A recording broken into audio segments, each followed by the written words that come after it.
warned this video will contain spoilers. In Matlock Season 1, Episode 5, the case Madeline takes on with Katia underscores the profound loss she feels over her daughter Ellie's death, amplifying her reasons for revenge. This episode powerfully brings us into Madeline's world of grief, anger, and the pursuit of justice in a way that doesn't paint her as merely vengeful, but as a mother still deeply affected by the loss. Kathy Bates' portrayal of Madeline highlights this ongoing pain, showing how the tragedy of Ellie's overdose fuels every move she makes in court and beyond. Her role as a lawyer here isn't just about the law. It's about finally holding accountable those she feels contributed to her daughter's downfall.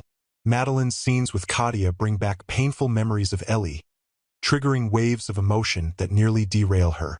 In a particularly heart-wrenching scene at a rundown drug house that Katia frequents, Madeline tells Edwin, "I can't believe we're here again. It's been a long time." This line captures the painful familiarity of these places for Madeline. Watching her, we see that this isn't just about Katia. It's about Ellie, too, and how often Madeline had to see her daughter in similar states. The memory becomes too much for Edwin, who later breaks down, showing that Madeline's grief touches everyone around her, even those not directly affected by Ellie's death. The dynamic with Olympia also becomes a poignant reminder of Madeline's values. While Olympia coldly assesses Katia's usefulness as a witness, Madeline's reaction reminds us of her humanity. She is not a piece of evidence. She is somebody's daughter and deserves to be treated with dignity and respect. It's clear that, for Madeline, Katia is a symbol of all the young lives like Ellie's. Lives exploited, discarded, and left to fight alone. This moment nearly unravels her plan, as Madeline's empathy for Katia nearly overpowers her desire for retribution. Throughout the episode, Madeline's relentless pursuit of justice raises ethical questions. Her revenge plan involves actions that push legal and moral boundaries.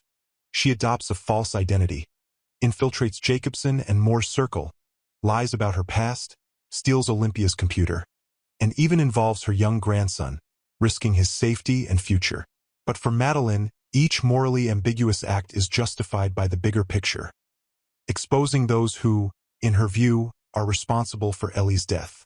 Katia's situation makes Madeline's motivations even clearer.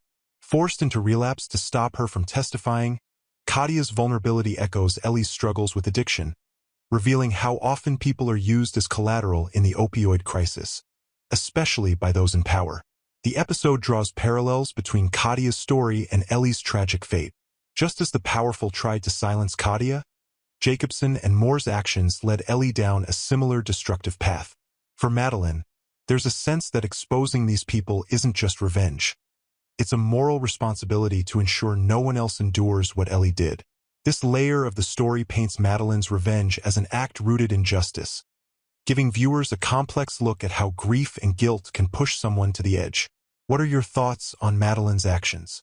Do you feel her revenge plan is justified, or does it cross the line?